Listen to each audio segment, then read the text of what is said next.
I mean, like this is the model that kind of recognizes that there is no necessary and sufficient conditions for something to be art.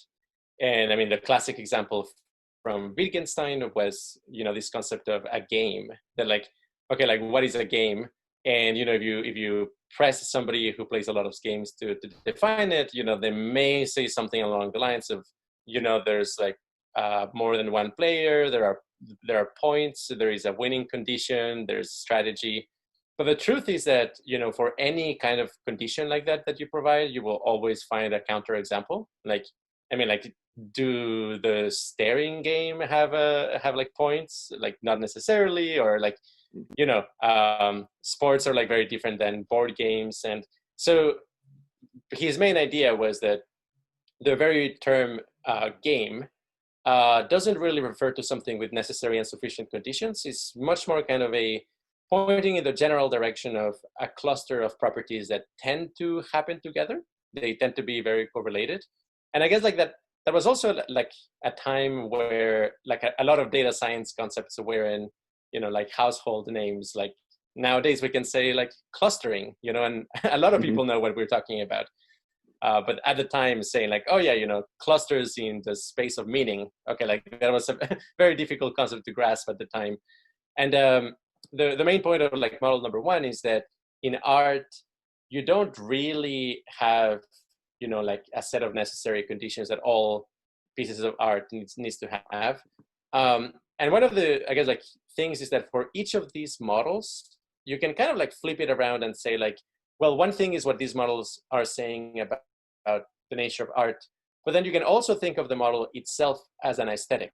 And I think like to a large extent, if you start in a kind of like very traditional or culturally bound conception of art, where you think, art is just, how my tribes do face painting for a ritual, or, like my clothing for like a traditional ceremony or something like that, then I think like the semantic deflation model is very appealing because it has kind of this element of rebelliousness. It's like, well, what about this? And what about this? And of course, some classic art movements like Dada and pop art, I tend to associate with this kind of semantic deflation, where they're saying like, oh, you think art has these properties? Well, how about this? This is completely different, but hey, people are still paying attention. We still managed to put it in a museum. So yeah, I guess like that's the aesthetic of the model as well.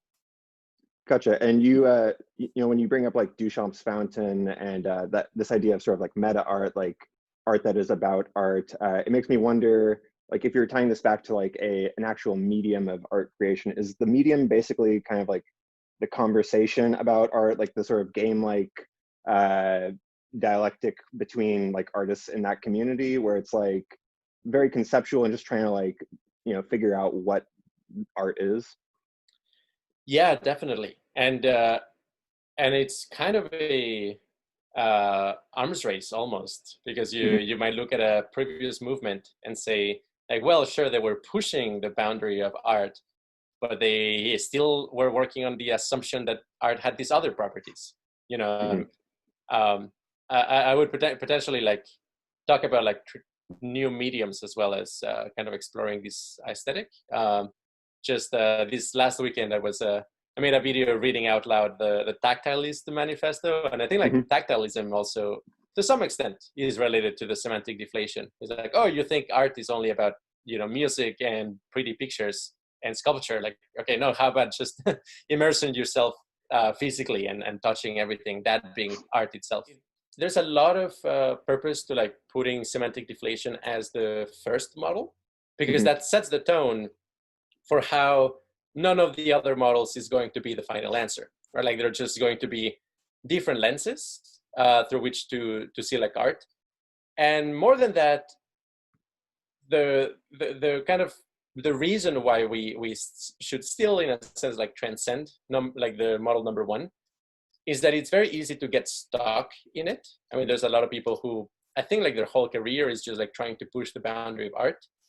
And in the process of doing that, they may, in a sense, like miss out on some of the very valuable things that perhaps other more traditional forms of art do have. So there's kind of this idea of like, your model of art is not only about what qualifies as art or not, but it's also about like what its value is. And if you're only stuck in like semantic deflation, I get the feeling that you may, in a sense, be throwing the baby with the bathwater and just completely forgetting of actually how valuable even traditional forms of art can be.